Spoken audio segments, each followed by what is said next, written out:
Welcome back everyone, Rob here from Ram Studio Comics. So in today's video I'll be sharing a couple lessons with you from my new course, Digital Art for Beginners. The primary focus of this course is to get you to feel more comfortable with digital art by showing you a few different techniques and methods and devices along with the art programs, and really talking about what's cross-platform and what things are specific to each device or each program. In this particular set of lessons that I'm sharing today, we're going to draw the ogre character in the top right. I'll be using the Intuos 4 tablet and talking about some of the strengths and weaknesses of that device. You're welcome to follow along with whatever you got. And if you're interested in the full course, there'll be a link in the description box below. I always appreciate the support. So without further ado, let's jump on in. Okay, so now we're going to draw something and put this into effect, right? So everything we've talked about and studied, let's go ahead and try to draw a piece of art. So what I want to do here is, think about what I'm going to draw, obviously. So I was thinking a bit of a kind of a creature design, a monster, almost like a, I don't know, like a crazy looking ogre type thing. So what I want to do first is get in the broad strokes of this. It's going to be more of a headshot. So I'm going to give him these big, eerie kind of brows, big cheekbones, big jaw that widens out as the head comes down. So I'll get that in first. A little bit of a widening of the jaw like that. And I want to get a center line to the face. I think it'll be slightly off center just because, center tends to be so boring. So a little bit off center. And again, that really wide jaw. I can draw in some shapes on the inside to establish, that big chin, the line that goes up to the cheekbones, those big zygomatic bones, if that's what you call it on an ogre, I don't know. And then a really wide neck, and the shoulders real high up, so he's kind of hunched over a little bit, something like that. I'll give him these little tiny eyes just because it makes the head look bigger. Little tiny nose, it's kind of bunched up and wrinkled or something like that way up here.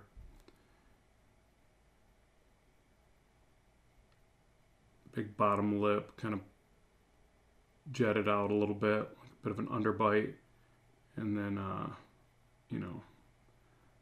the teeth coming up, maybe one kind of chipped, I don't know.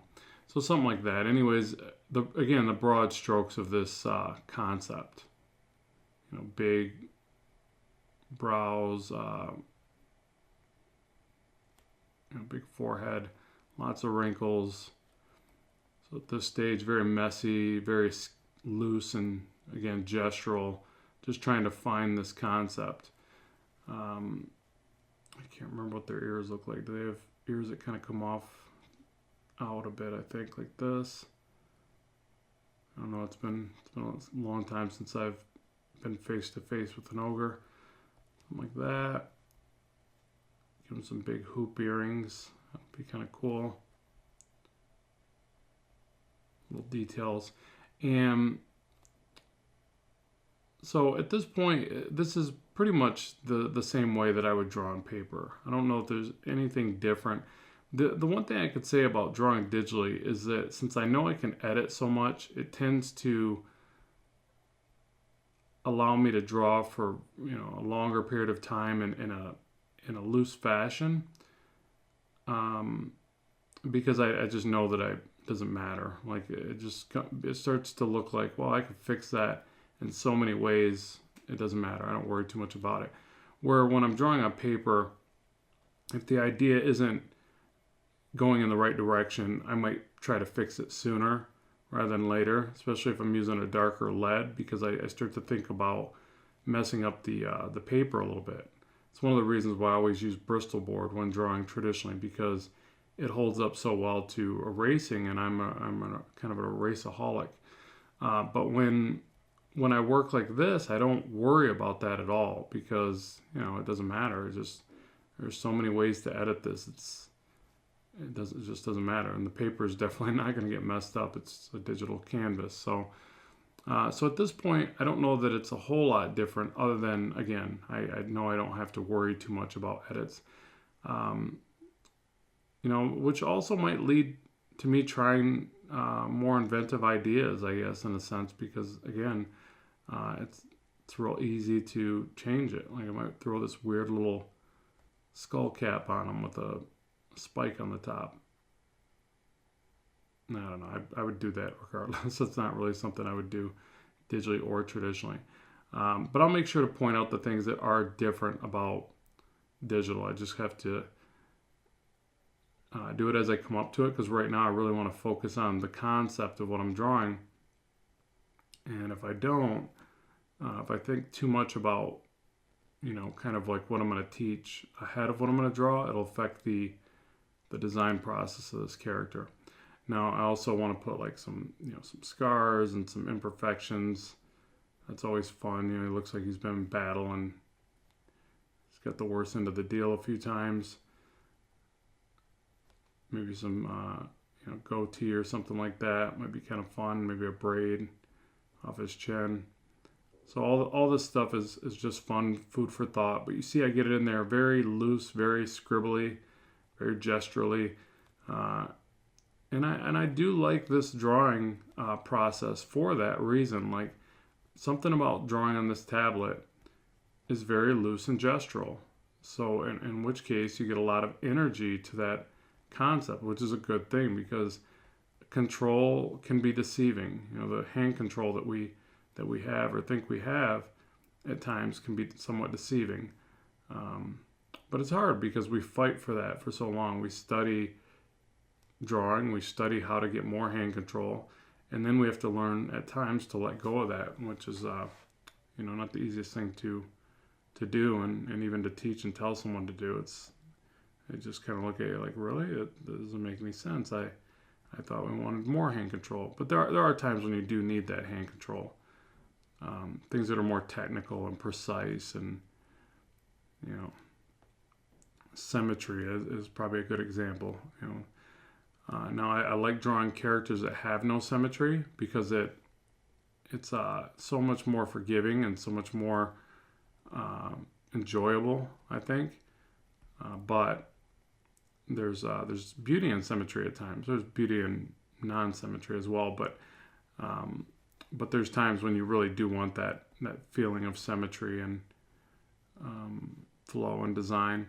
Okay, so there's our initial concept. So it's nothing too impressive yet, but it'll get there.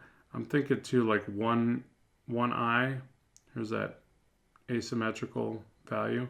So maybe one eye, and then the other one, because of the scar, there's nothing. It's all white. The correct terminology for that, but you probably know what I'm talking about there. And then this big bunchiness on this underbite and this lower pocket of skin around the mouth. So yeah, so all the information's there, and now we want to get in here and refine. So now I will make a copy of this. So I do this quite a bit with my art, mainly because I like the stages of work anyways. I might even rename this as I go. But I really like doing this because it just helps me see the direction that I was taking with the work. And sometimes I'll go back. It's probably another thing about digital art that's so powerful, is I'll go back and see when I started to veer off from what was already a good idea. So a quick way to soft erase this is turn the opacity back, add a layer, hit Command E on the keyboard, and so now what you're doing is you've softened up all those lines. I generally will use a soft erase, but it's just another way to do that. And now I can get in here a little bit tighter. This is probably where I find it to be a little bit more difficult. Again, this isn't my strong suit, working side to side like this, but there's enough of the sketch in place where I should be able to make sense of it. Plus, this character is going to be pretty gruesome looking, so I can have fun with things like wrinkles, and even though I'm refining a little bit here, I'm not by any means going right to the last refinement or the inking stage or whatever you want to call it. It's I'm still exploring ideas. I think that's important, because once you finally decide on something and you start adding in all your refined, cleaner lines, there's a different kind of process there. You're trying to put down just the right line for just the right area, and I'm definitely not doing that yet. I need to still figure some things out. So I will generally refine something 2 to 3 times, and I think I do that both on traditional and digital. It's very rare that I can jump into something and immediately know what I'm after and go right to refinement. I would say I probably practice that more digitally. So one of the things I've been doing lately is I'll put a drawing down like this, real rough like you just saw, and I will practice going right to a finished version, like ink. And I don't do that traditionally as much. I imagine over time I will. Like whatever I do with one is eventually going to work its way into the other. Because again, I don't think of drawing digitally as, or digital versus traditional as one or the other. I just don't. I think that they're one and the same, and they need to work together. You need to be able to do both as an artist. But generally, especially if I want the best out of my work, I'm usually going to refine it a couple times and play around with a series of ideas and changes. And then once I feel very confident about that, then I'll go for it. But I feel like I still need to work through some of these concepts.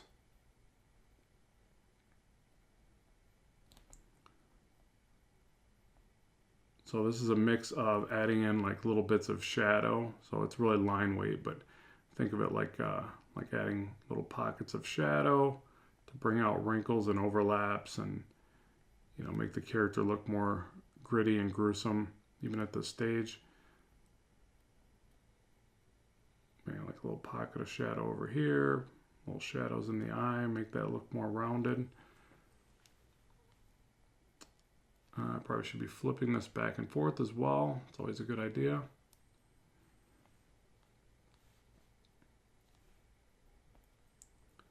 Now keep in mind there is a difference from flipping the layer, which is what you saw me do, to flipping the canvas.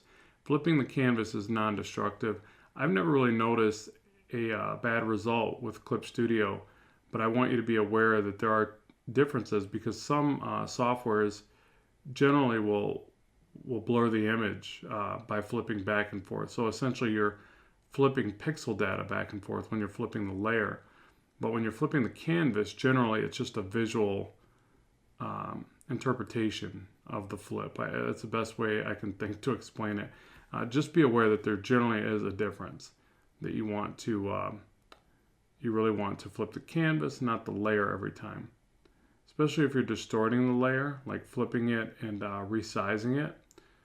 As I think I mentioned before, the pixel data is it's an interpretation. So the software is going to try to figure out what the next color is. Now in this case, it's just black and white still, but still, it has to try to discern when you're flipping things and moving them. It can sometimes blur the image because of that. It's trying to figure out what the corresponding neighboring data is. That's why there's a big difference from vector to raster. Vector is coordinate-based data, so you can do whatever you want to it, flip it, resize it, recolor, it doesn't matter. But when you're working with raster-based images like this, you just have to be aware that there's a different way that the information is utilized.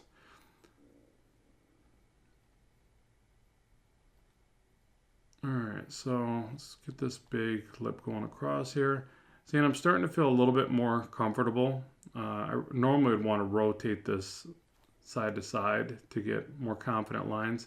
But one thing I will say about this stage of the work, I'm still exploring ideas, right? I'm just playing around with this concept, trying to figure out what I want to see on the page, and I'm still sketching. So drawing to the side and getting some wobbly lines doesn't really bother me when I'm exploring ideas. Now, as I get past this and I start to think more about refining the concept, I might change that, my thought and want to get more line clarity.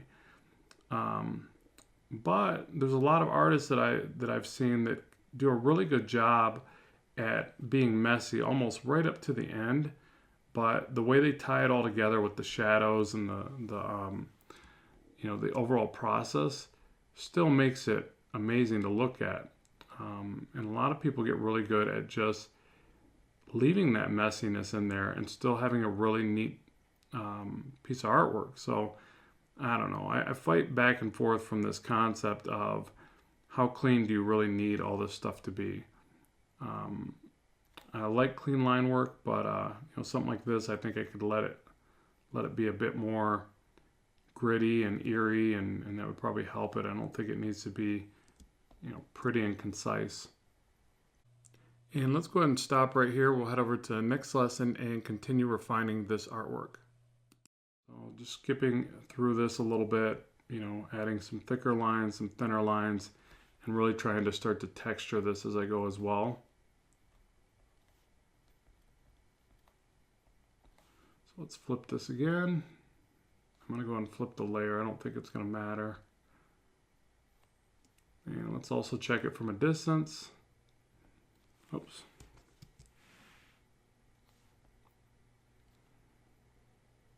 Yeah, I'm liking it so far. I mean, I could say that the mouth looks a bit crooked. I don't think it matters. I'm going to keep going with it. I think that there is a weird slant, but I think it's kind of lining up anyways. And I'm going to give him this bit of a bumpy head. I think it'll add to the character type. And remember what I said too about drawing digitally. It's real easy to over zoom, to zoom in too much and stay zoomed in, and you really have to fight that urge. And I've heard that from a lot of good artists. So I think that in the beginning I thought that zooming in was one of the biggest strengths of working digitally. But then after I heard a few people explain it as to why you really don't want to do that, it started to make more and more sense. And another good one about that is speed. You're just going to work a lot faster if you're working from a viewed out distance. You're going to work with larger brushes, and you're going to make some quicker edits because you're working at a distance with a larger brush. So if nothing else, just the speed alone makes it worth it. I've got this weird ear going on here, but figure that out. I think that I need to let the ear be rounded and then have some imperfections on the edging. Looks like he's taking a couple swords to the ear or something like that.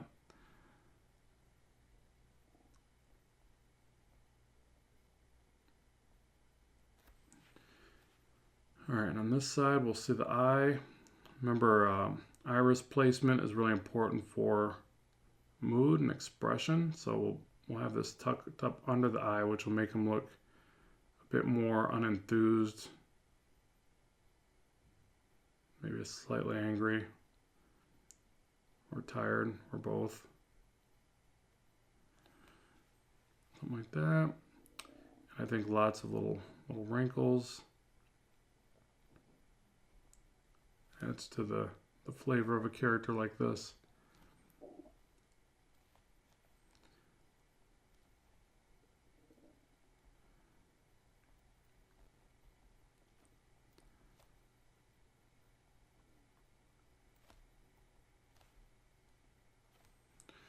Okay, so now let's get in a bit of the hairs on his chinny chin chin.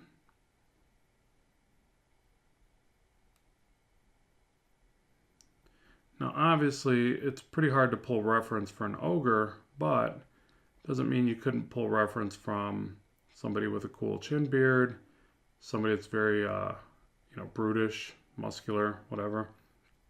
And you can utilize that to do a bit better here with your rendition. So if you're finding it, if you find yourself struggling trying to draw this type of stuff, just remember reference can really help you out here, regardless if it's, you probably shouldn't look for reference that's identical to what you're after. Sometimes you can study that way, I guess, but other times you just want to get used to looking at something and then developing it into your own idea. I think that's more realistic anyways, in a sense, because again, when are you going to find a picture of an ogre? Well, I guess you will, because there's so much cool game art and stuff like that, but again, that falls right back to, you might as well practice doing portraits, because you can't, you shouldn't draw it and claim it as your own. But the good thing is I've drawn enough ogres that I can remember it, and I always think of characters like, like the Hulk or somebody, or any big brutish character, from comics or movies or otherwise. So much good reference out there. But like I said, it's a good idea to get used to looking at people, and then pulling cues from, even average people. They could have just the right expression, or just the right hairstyle or beard or whatever. Lighting on the face, that's a big one. That you can look at a picture of somebody that's just lit the right way, and you can just grab pieces of that and throw it into your fantasy art. And it's just better than, if the ideas aren't flourishing at that moment. I have times when I have plenty of ideas flowing, but it's because I've done it for so long. I've practiced so many times where I did use reference. But then there's other times when the ideas, even at the level I'm at, where I've been drawing for years, and it's just like they just stop. Like somebody shuts off the faucet, and I have to figure out a way to get something done, whether it's for a client or for myself. And I still want to get it done. I don't want to not draw because the ideas aren't presenting themselves. And that's when I go to reference, and it's kind of weird. It'll jar something loose, and it'll get me moving and get me creating again.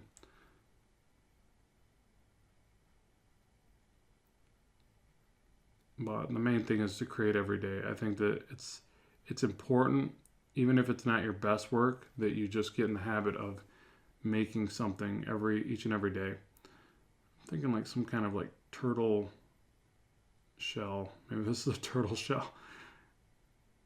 It'd be kind of funny. Like, hey, that looks like a good helmet. Okay, and then obviously he mounted some spikes in it. Something like that. I feel like he needs more details. Maybe after I add the earrings here, I feel like those would be a fun little detail. Maybe he's got like something dangling from one. I don't know. We'll get into that. But the main thing I want to show here is that if I was gonna paint this, this would be enough. This is all I would, this is a good enough sketch for the painting. And if I'm going to ink it, this would really be a good enough sketch for the inking as well. Like it doesn't have to be entirely tight, clean pencils. As long as I feel, again, confident of the idea that's in front of me, I can start to see it.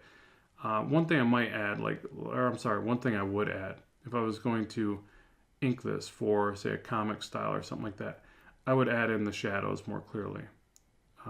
Basically anything that I don't feel as confident at, like the beard's still a little bit weird, like the braid's not right. I know the pattern's wrong there, but it's close enough where I could look at a pattern of a real braid and probably fix it. But if it's something I don't feel as confident as, then I just redraw that area one more time. So this is probably another neat thing that you can kind of emulate in regular traditional art, but it's really easy in digital art. You can grab pieces of this and mask it off. Okay, so you can put a mask over a layer. You can just select it, copy and paste it to a new layer. And again, it wouldn't seem like that's such a big deal. Like, well, hey, you could just erase it and redraw it on traditional art. But what happens is when you start getting these more complex pieces, it saves you a tremendous amount of effort. You can just isolate that one area, focus on that one area, and get it completed, get it finished up, and you don't have to worry about spilling over into your background or even other parts of your illustration. So, masking can be a way to do that. But again, layers themselves are just really important, really powerful for that. Let's see, I feel like you need to see part of those bends in the ear.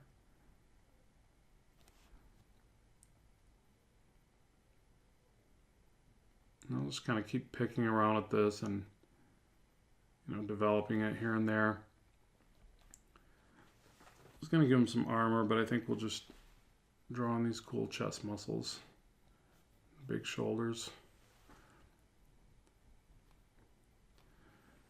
But yeah, it's funny because, again, as I mentioned in the previous lessons, I haven't drawn on this device in a while. And now I'm feeling like I should be drawn on it again. Like it just takes that little bit of warming up. And I really hate the bike comparison. Like it's like riding a bike, but I guess it really is, because I felt very awkward with it at first after not using it for a while.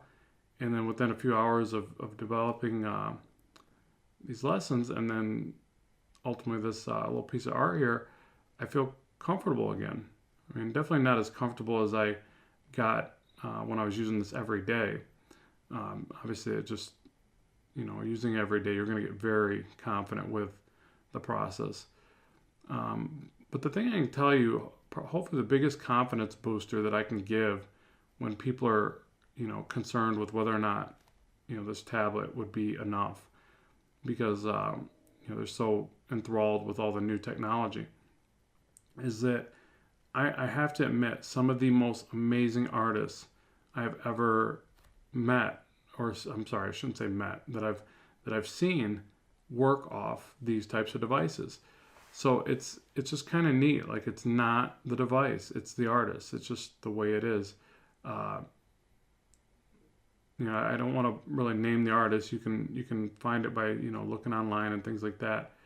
But yeah, there's plenty of artists that are just doing this amazing, breathtaking art and digital paintings, and they don't worry about getting the fancy iPad Pros and this and that. I mean, don't get me wrong, they're great. If you can get those, go for it.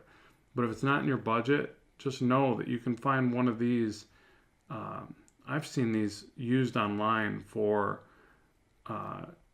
just the, $50 or something, and you might go, well, that's a lot of money from where I'm at or something like that, and that's fine. But if you're drawing all the time, you're going to save so much money on paper that it's going to pay for that $50.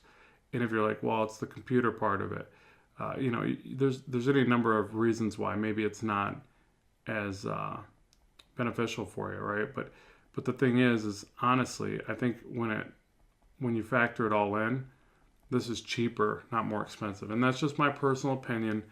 I know a lot of people disagree with that, but I really do think that's the case, especially when you're like me and you draw so much and you throw so much paper away, basically, from maybe like misdrawing and not feeling as in the moment or whatever. I have to do a lot of scribbling and crumbling up a paper in those moments of frustration. With digital art, you don't have that. You're at least not crumbling up paper. So